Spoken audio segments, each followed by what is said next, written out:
Au centre de la problématique des jeunes à la croisée des secteurs se trouve le morcellement des suivis et l'absence d'un fil rouge dans les trajectoires d'aide et de soins.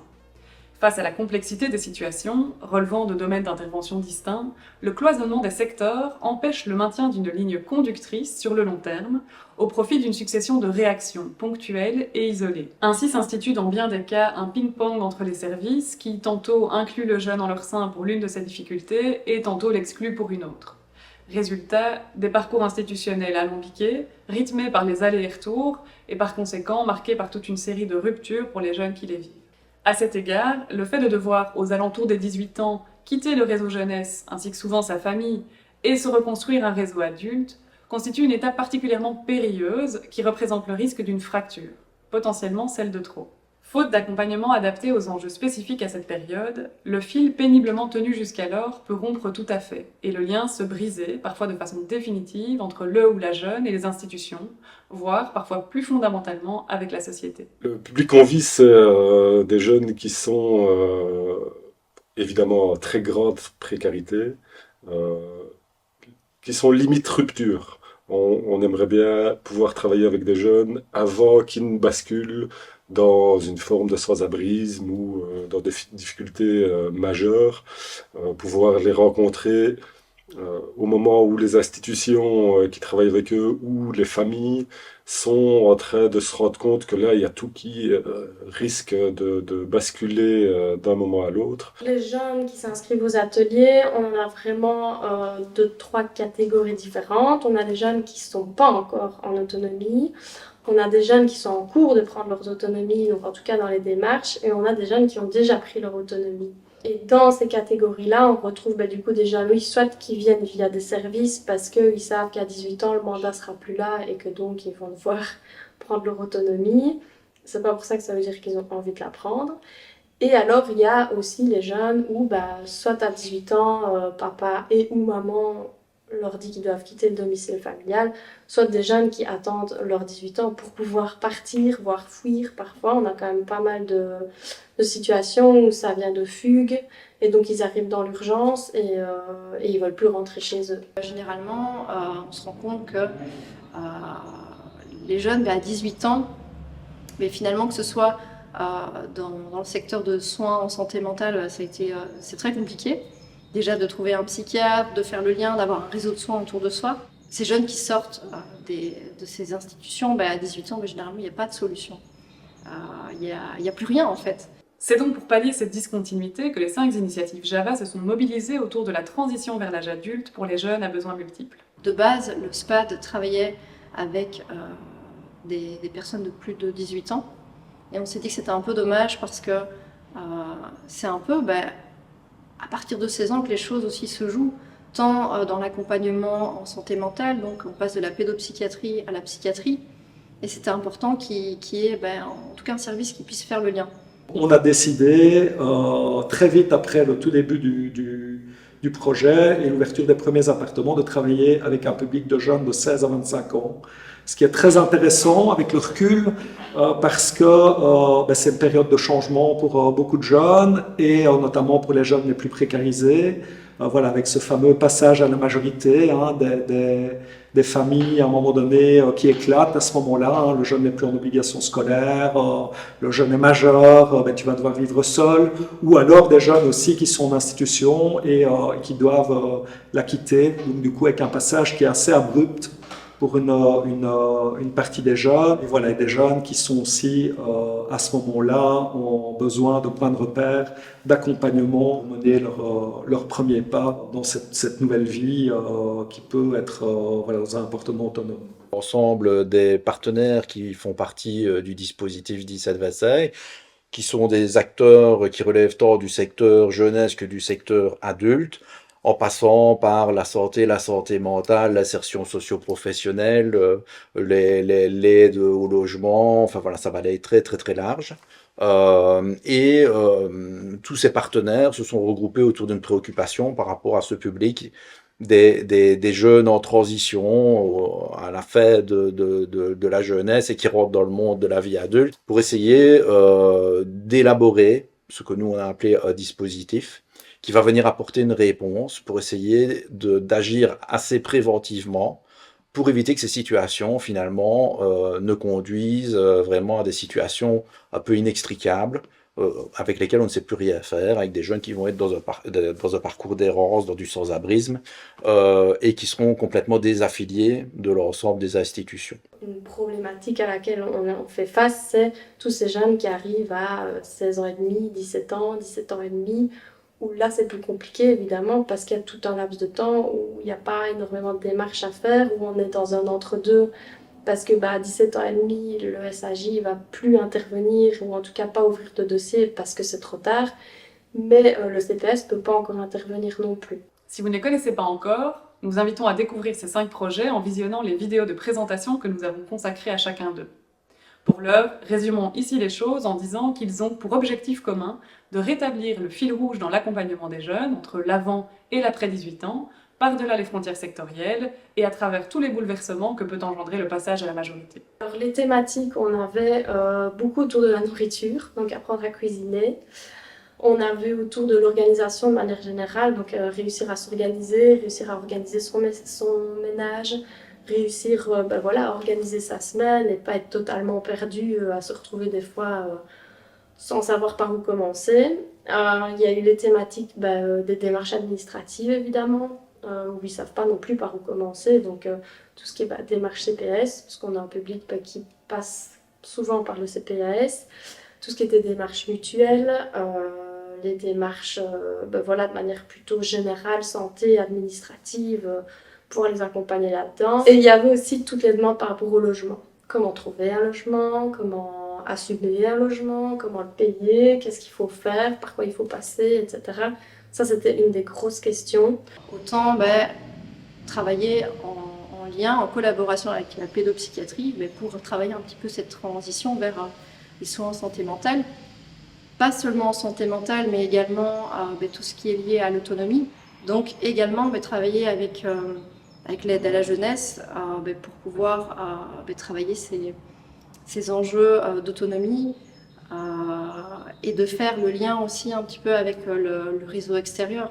De manière générale, œuvrer à la continuité des trajectoires de ces jeunes à besoins multidimensionnels et en âge de transition requiert d'établir des ponts, voire des zones de recouvrement entre les multiples secteurs et services existants d'une part au sein du monde jeunesse et d'autre part au sein du monde adulte. C'est ce qu'ont accompli chacun à leur façon les 5 projets Java, comme l'explique par exemple Luc Ernst, coordinateur du dispositif 1725 sur la division de Verviers. La base du réseau, c'est le relais santé de Verviers. Donc, eux ont invité tous les partenaires avec lesquels ils travaillaient généralement autour de la table pour commencer à réfléchir à cette question-là. Et on s'est vite rendu compte que la question intéressait autant le secteur jeunesse que le secteur adulte. Et donc, on a ces 2 catégories-là.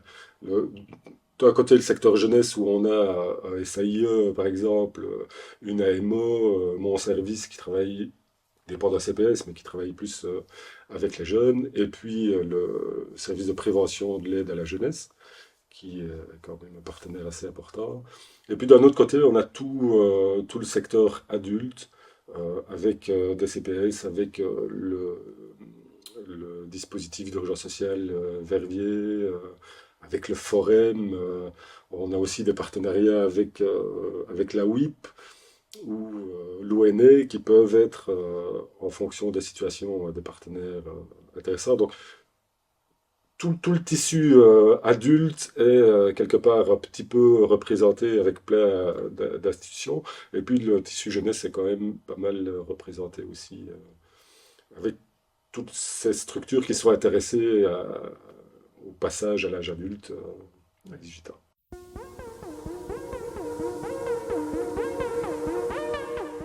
Une fois ce motif général énoncé, il peut être intéressant de se demander ce à quoi tient plus précisément ce fil rouge. Il y a en effet plusieurs façons de décliner ce qu'il peut factuellement représenter au sein de ces parcours. En termes de fonction, d'abord, avec 2 grands enjeux. D'une part, du point de vue du vécu subjectif du ou de la jeune, ce fil rouge peut symboliser la permanence d'un lien entre lui ou elle et un ou une professionnelle ou une institution de référence. D'autre part, sur le plan théorique, le fil rouge peut qualifier la cohérence des orientations et la continuité des interventions dans la prise en charge. En termes de mise en application concrète ensuite, Du terrain émergent de façon récurrente les évocations de tiers et ou de référents, parfois les deux indistinctement, deux notions qui font elles-mêmes écho à une grande diversité de réalités, en désignant ça et là un tiers référent choisi par le ou la jeune, un tiers médiateur qui triangule une relation potentiellement difficile à établir ou à maintenir entre le ou la jeune et la ou les institutions, un tiers coordinateur de la trajectoire de soins, garant de sa cohérence, un tiers médiateur des intervenants entre eux, c'est-à-dire un tiers qui n'intervient pas directement sur la situation, mais qui aide, le cas échéant, à sortir des impasses rencontrées par le dispositif grâce à une position neutre et à une lecture méta de la communication et des interactions entre les différents acteurs. À ces fonctions de référent s'inscrivant spécifiquement dans le cadre d'un travail de réseau, s'ajoute cette fonction de référent telle qu'elle est traditionnellement déclinée par les institutions, à savoir l'intervenant de référence, un éducateur ou une éducatrice dans la plupart des cas, au sein même du service. Celui-ci ou celle-ci ayant parfois la responsabilité du fil rouge en intramuros. Cette notion de référent intra-institutionnel est elle-même l'objet de variantes. Parfois, cette personne est choisie par le ou par la jeune. Parfois pas. Tantôt, elle occupe seule ce statut, tantôt, elle le partage. De plus, il est fréquent que soit nommé au sein des institutions, parallèlement au référent intramuros, un référent contexte, pour reprendre l'expression néerlandophone, c'est-à-dire chargé du travail avec le réseau naturel, la famille, les proches et les professionnels. Parmi les différentes fonctions que nous venons de lister, probablement de façon non exhaustive, certaines sont clairement attribuables à une personne ou à un service. D'autres sont plus floues, ou en tous les cas susceptibles de se recouvrir, de se concurrencer ou de s'amalgamer. On l'a dit, il existe de nombreuses façons de les décliner, chacune présentant des écueils et des atouts. À travers cette vidéo ainsi qu'à travers la suivante, nous nous appuyons sur l'expérience des projets Java pour analyser la façon dont ces diverses fonctions de fil rouge peuvent prendre corps, se répartir et s'articuler. Précisons que ces analyses entendent s'inscrire à la suite du rapport publié par l'Institut Wallon pour la santé mentale sous le titre « Les situations complexes », état des lieux et pistes de travail concernant la prise en charge des adolescents présentant des problématiques psychologiques et comportementales sévères. Ce rapport pose en effet les jalons théoriques, ici employés comme grille de lecture des pratiques déployées dans le cadre des projets Java. Tout en gardant une perspective basée sur le cas par cas, afin de ne pas dénier la singularité d'une corrélation toujours unique entre un dispositif et ses usagers et usagères, nous tentons aussi de faire la lumière sur les avantages et les inconvénients que les différentes initiatives ont pu tirer de tel ou tel cas de figure. Dans la présente vidéo, nous nous focaliserons sur la première grande fonction du fil rouge, à savoir la continuité du lien. La vidéo suivante de la série s'attardera quant à elle à l'autre dimension du fil rouge, c'est-à-dire la continuité et la cohérence des interventions dans la prise en charge.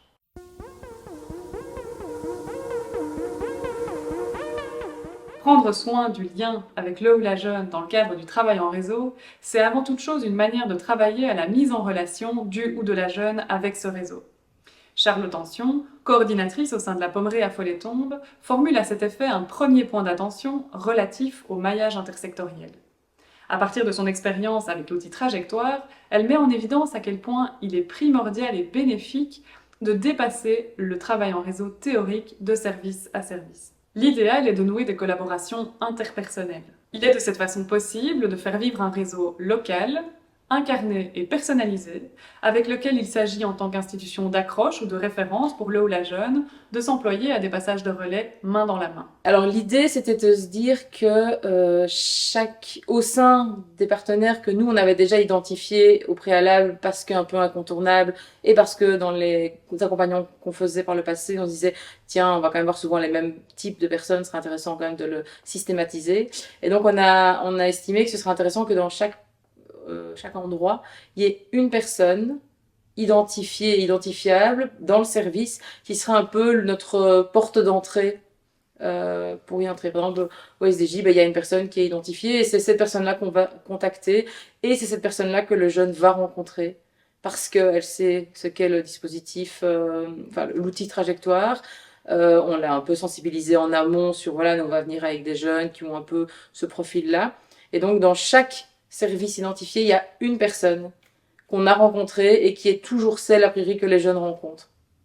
C'est justement que le jeune ne se dise pas on m'a présenté un service. Non, on m'a présenté une personne dans un service.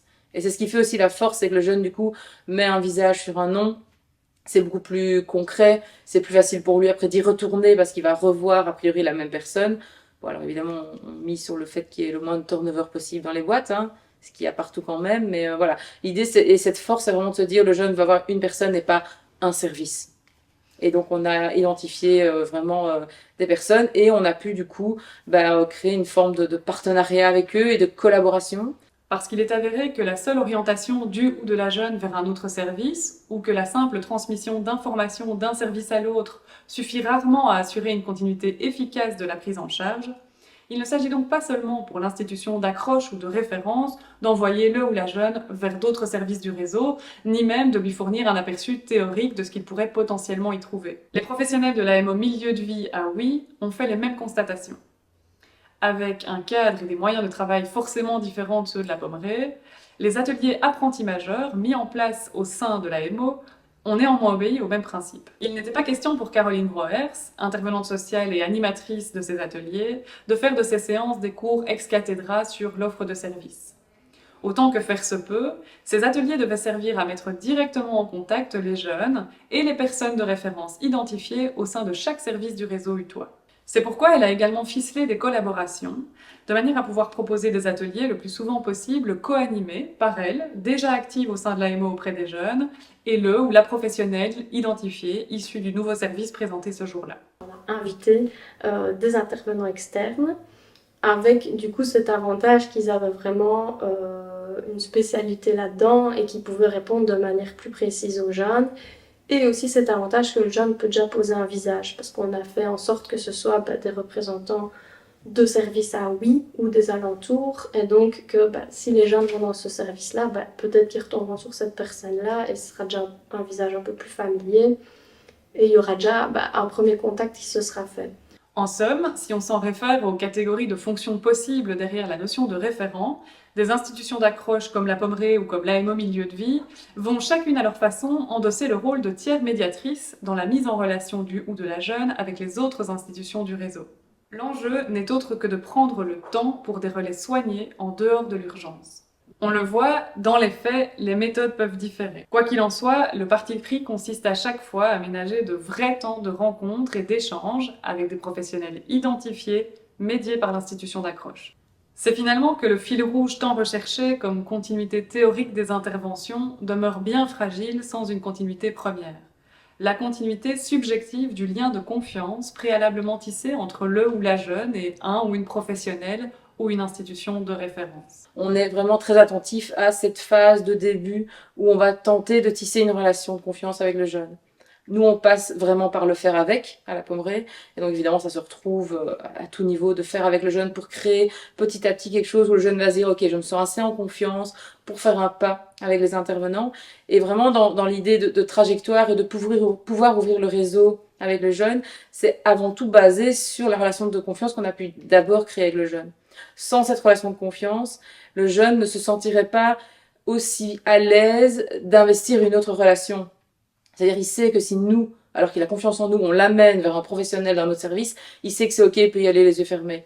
Et ça, c'est vraiment l'ADN de la Pommerée, et ça se ressent, et du coup, c'est très important pour trajectoire, parce que le jeune ne nous suivrait pas de la même manière s'il n'y avait pas ça de base. Donc, en effet, c'est pas une réorientation, on lui donne pas un carnet en disant, tiens, en fait, si tu vas là, tu pourras trouver ça, si tu vas là, tu pourras trouver ça. Non, on va physiquement avec lui.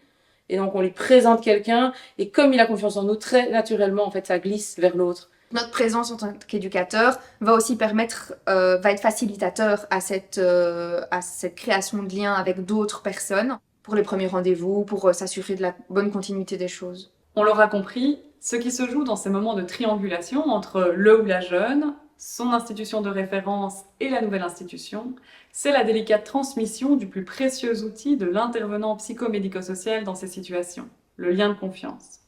Dans le cadre de l'espace Pensée Jeunes, espace ouvert à l'initiative de l'IHP Lapart et du SPAD Médias de Mons aux jeunes issus du réseau montois et dont elle est l'animatrice, Florence Vehn expérimente dans un premier temps la transmission du lien depuis l'autre côté du fil. Elle ne va pas, avec les jeunes, vers d'autres professionnels du réseau, mais les professionnels du réseau, dans l'autre sens, amènent à elle des jeunes qui bien souvent ne la connaissent pas et qui dans tous les cas découvrent l'endroit. Depuis l'autre bord, elle dresse encore une fois le même constat et invite à de semblables précautions en matière de transfert du lien. Ce qu'on essaie de faire, donc c'est, comme je vous disais, une première rencontre pour montrer l'espace, c'est une rencontre qui se déroule au local. On demande toujours en fait à la personne qui envoie le jeune de venir avec lui, puisqu'il y a déjà un lien qui s'est créé. Donc, et ça l'implique d'autant plus. Et voilà, donc il explique aussi, enfin le professionnel aide le jeune aussi un peu parfois à verbaliser, parce que c'est aussi impressionnant de rentrer dans un espace qu'on ne connaît pas et surtout de rencontrer un autre professionnel. Donc généralement les professionnels, on leur demande d'aussi faire le lien. Du reste, l'espace Pensée Jeune étant un lieu de rendez-vous hebdomadaire, le lien créé avec l'endroit ainsi qu'avec la professionnelle que le ou la jeune y retrouve chaque semaine peut petit à petit devenir à son tour structurant. En effet, le ou la jeune va potentiellement continuer à fréquenter l'espace tous les mercredis, et ce, quels que soient les réaiguillages vécus par ailleurs au sein du réseau. C'est un repère pour certains jeunes, les mercredis après-midi, savent voilà, qu'ils vont être dans un endroit qui se veut bienveillant, qui est sécurisant, qui est neutre. Et c'est un repère de se dire voilà, que c'est organisé, qu'il y a des jeunes qui connaissent, et effectivement ils créent du lien, ça se voit, ils partagent. De ce fait, l'espace Pensée Jeune, tout en tenant à exister en tant que lieu neutre et désinstitutionnalisé, peut au fil du temps constituer un trait d'union entre les différents services qui gravitent autour du ou de la jeune. C'est de rester neutre, donc effectivement il y a plusieurs professionnels qui gravitent autour de projets, qui font lien avec des jeunes qui arrivent jusqu'à Pensée Jeune. Si la neutralité ne va évidemment pas sans le respect du secret professionnel, l'animateur ou l'animatrice d'un tel espace en vient réciproquement à pouvoir remettre du liant dans ces parcours souvent décousus, en jouant en quelque sorte le rôle, ici de façon très informelle, voire indirecte, de tiers médiateur. Alors un dialogue par rapport au vécu du jeune au sein de l'espace, parfois oui, effectivement, il y a des professionnels qui posent un petit peu la question. Et on est aussi au clair avec le jeune en lui disant pendant le premier entretien, est-ce que tu es OK pour qu'on donne un peu des nouvelles, parce que je pense notamment à l'Amado, ce sont des suivis qui sont répartis sur un petit laps de temps parfois. Et ça dépendra de si le jeune marque son accord ou pas pendant l'entretien. Et quand effectivement les nouvelles sont parfois un peu moins bonnes, parce que ça arrive aussi, ça je demande toujours aux jeunes, est-ce que tu es toujours en lien avec tel service, t'hésites pas, si je peux faire le lien aussi. En tout cas, voilà, j'ai aussi les numéros de téléphone, les coordonnées, donc si tu as besoin de peut-être aussi rentrer en lien, on essaie vraiment de travailler le lien entre services, mais tout en ayant aussi cette position neutre. Donc c'est parfois un peu déstabilisant, mais c'est un juste équilibre, vraiment. En outre, pour mentionner souvent des carences affectives et ou des événements traumatiques, l'anamnèse de ces jeunes explique une ambivalence fondamentale inhérente à leur mode de fonctionnement, les amenant à avoir tout autant besoin du lien et de la confiance de leur entourage que besoin de les mettre à mal. Dès lors, pour l'institution d'accroche, désireuse, à l'instar de la Pommeraye par exemple, de constituer pour le ou la jeune un repère stable et sécurisant qui va pouvoir servir de point d'articulation vers toute une série d'espaces tiers aux rôles divers, le défi de la solidité du fil rouge va a priori de pair avec celui de la non-exclusion ou du non-renvoi, lui-même seulement envisageable dans le cadre d'un travail en réseau. La Pommeraye, c'est connu comme étant un service qui accueille un peu sans conditions particulières, en fait, et qui est dans la pédagogie du non-renvoi, donc il va essayer de tenir jusqu'au bout avec des jeunes qui, dans la plupart des services, ne tiendraient pas. On accompagne des jeunes qui sont quand même assez abîmés, et ce qui est chouette dans notre métier, c'est de tenir et d'essayer d'aller au bout des choses tout en se mettant dans les baskets de ces jeunes qui ont vécu des choses vraiment très traumatisantes. Les membres du dispositif 1725 sur la division de Verviers sont animés par la même volonté de pouvoir offrir aux jeunes la possibilité d'investir un lien sécure parce que pérenne. De cette préoccupation est née dans l'architecture du dispositif la fonction d'intervenant de transition.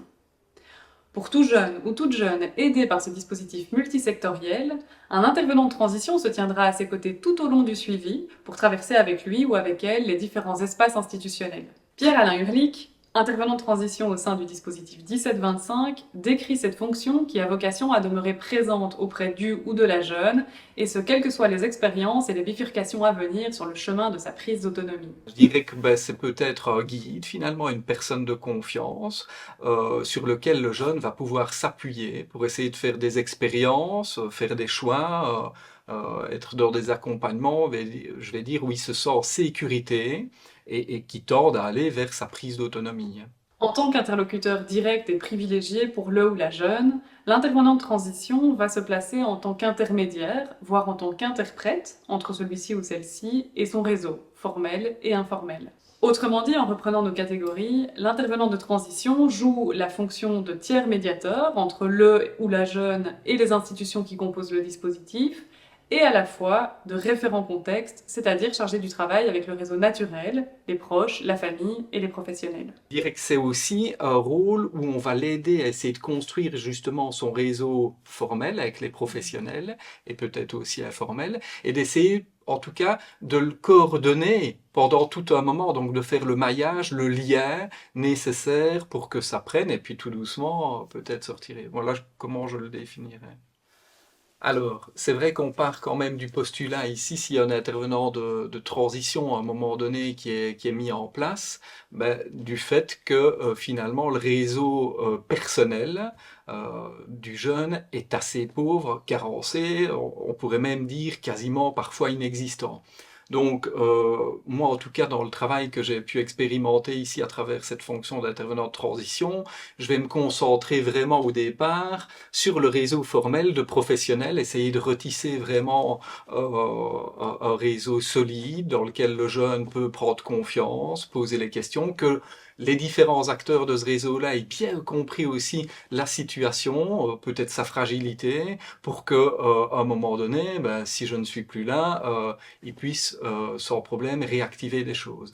Alors, on ne peut pas faire l'économie de ne pas travailler avec le réseau, je vais dire, personnel du jeune. Ici, la situation à laquelle je pense, dans laquelle je suis fort investi pour le moment, mais elle était carencée simplement parce que c'était une jeune qui, juste avant sa majorité, était placée d'urgence par une décision judiciaire au niveau, je vais dire, d'un écartement de la famille. Donc, automatiquement, déjà, la famille nucléaire n'était plus à concerter ou pas à concerter là sur le moment. Il fallait trouver un logement, c'était le démarrage vers l'autonomie.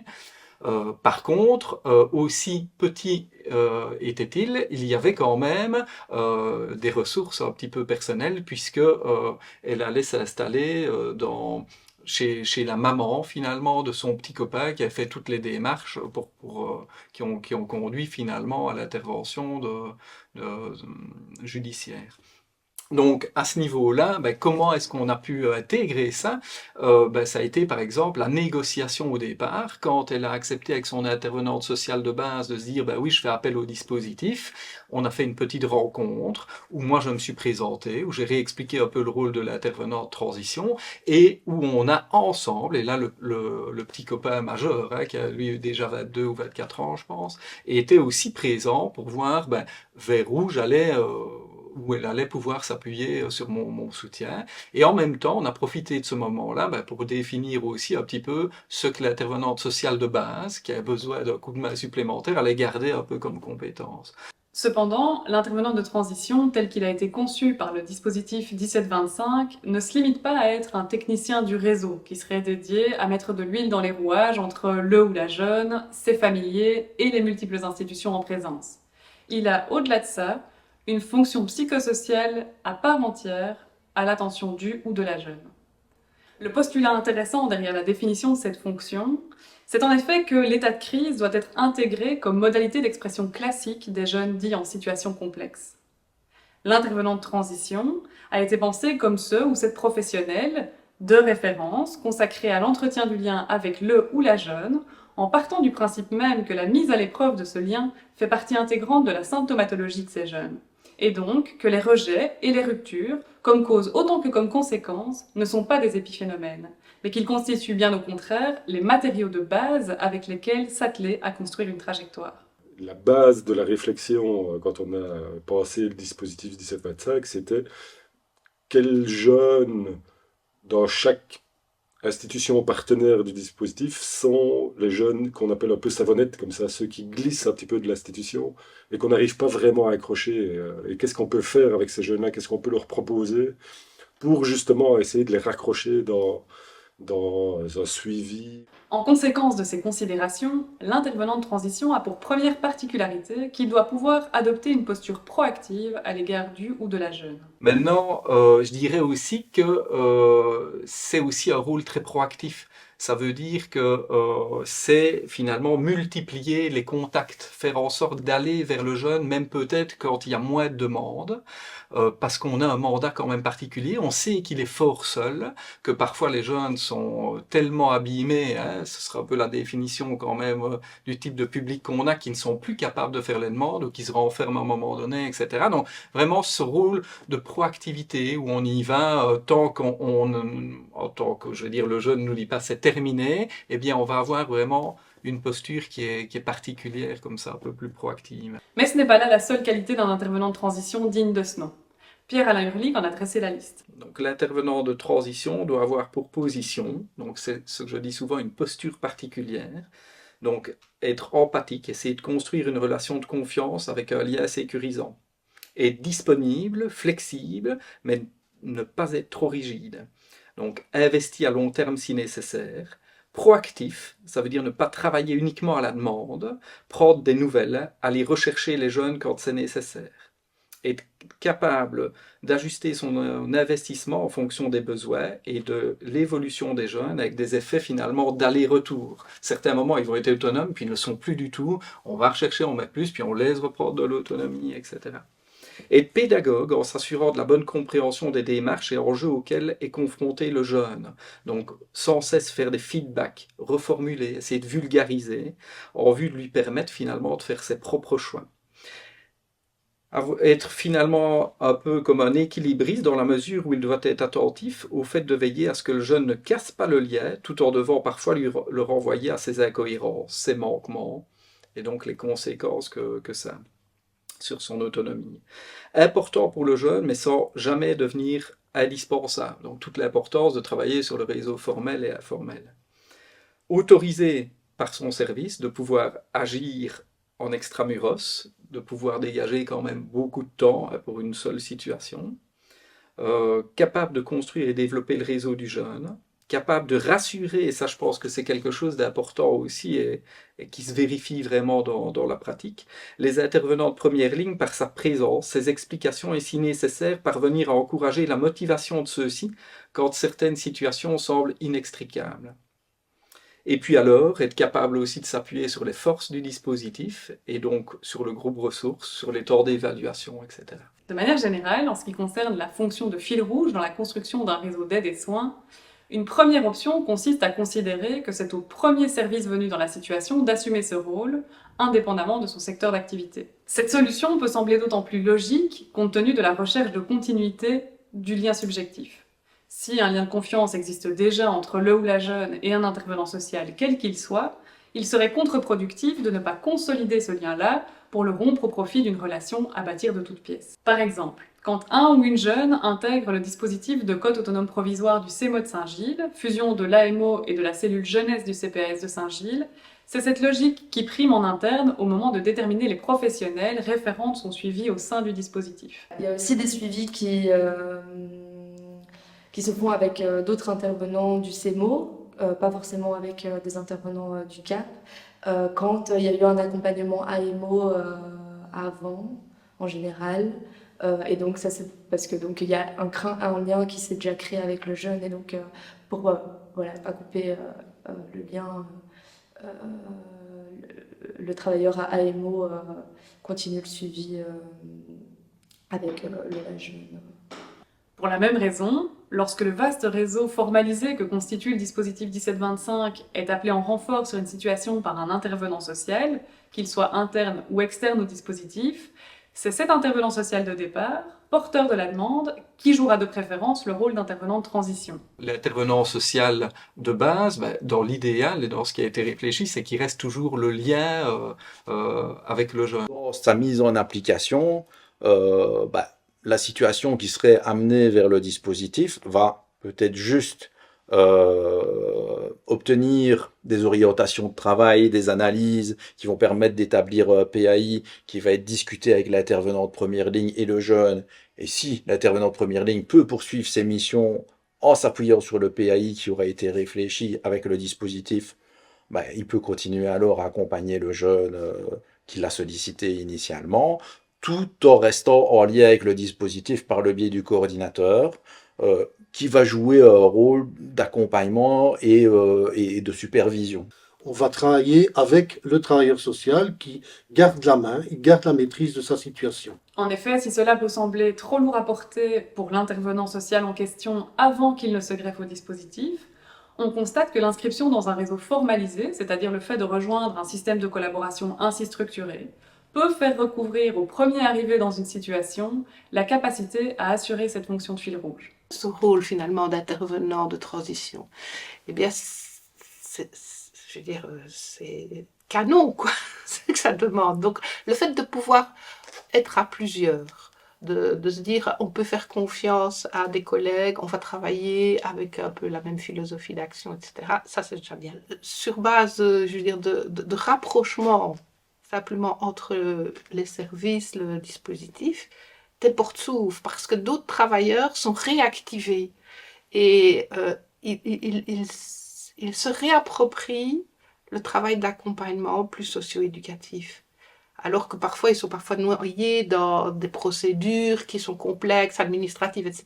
Néanmoins, étant donné les exigences attachées à cette fonction, à chaque fois qu'un intervenant social initialement investi dans une situation sera pressenti pour assumer ce rôle en lien avec un réseau structuré comme le dispositif 1725, il sera préférable de vérifier que celui-ci en a bel et bien les moyens, en termes de temps et d'organisation du travail, tels que ceux-ci sont gérés au sein de l'organisme dont il est issu. Après, il peut très bien aussi se dire, mais je me sentais dépassé, etc. Mais avec les pistes de solutions, avec ce que vous me renvoyez, je vais plutôt aussi peut-être me mettre dans la peau de l'intervenant de transition et donc dégager plus de temps, sortir de mes murs si j'ai l'autorisation de mon service, etc. Et donc prendre vraiment la posture de l'intervenant de transition.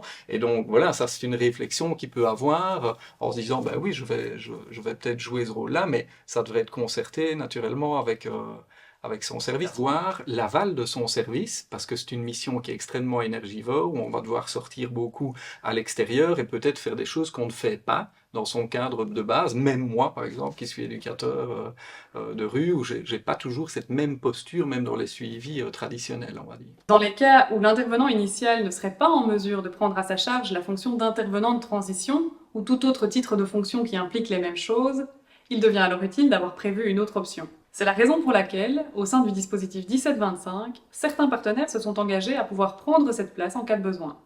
Si l'intervenant de première ligne ne peut pas poursuivre et réaliser cet accompagnement parce que simplement son cadre de travail ne lui permet pas de sortir des murs de l'institution, alors à ce moment-là, on voit au niveau des partenaires qui se sont portés candidats, qui pourraient jouer le rôle d'intervenant de transition pour accompagner très concrètement le jeune dans la recherche de solutions par rapport à sa problématique. Là aussi, les critères pour remplir cette fonction sont si pointus que seuls certains types d'acteurs sont en mesure de postuler pour le rôle. Alors dans le dispositif, logiquement, chaque partenaire s'est situé plus ou moins dans un rôle et tout le monde ne s'est pas mis comme intervenant de transition, mais tout ça peut évoluer dans le temps. Exigeante, cette fonction de fil rouge garant du lien avec le ou la jeune, ainsi qu'éventuellement avec ses familiers, et les institutions en orbite autour de lui ou autour d'elle, l'est sans doute doublement. Car il ne suffit pas, pour qu'elle soit opérationnelle, que tous les prescrits qu'on a pu énoncer, prévus dans la description de la fonction par le dispositif, soient rencontrés par la personne désignée par ses collègues. Encore faut-il que la légitimité ainsi obtenue auprès des autres professionnels s'accompagne d'une reconnaissance conquise auprès du ou de la jeune concernée. Effectivement, de la même façon qu'un référent qui serait choisi par le ou la jeune, mais qui ne se verrait reconnaître aucun bien fondé par ses pairs, ne pourrait pas jouer son rôle, cette fonction de référent du lien n'est rien non plus sans le crédit accordé par le ou la jeune aux professionnels qui la campent. Or, ce crédit est toujours en partie contingent, glissant comme les situations savonnettes qu'il concerne, pour reprendre les mots de Luc Ernst. En définitive, la continuité du lien entre le ou la jeune et son réseau repose inévitablement sur une fonction à deux piliers, la confiance du réseau et la confiance du ou de la jeune. Cette dimension du fil rouge est finalement tributaire d'une multitude d'enjeux, théoriques, institutionnels, mais aussi affinitaires, qui dépassent l'aspect purement clinique des interventions et qui en font une fonction aussi complexe à définir qu'à exercer.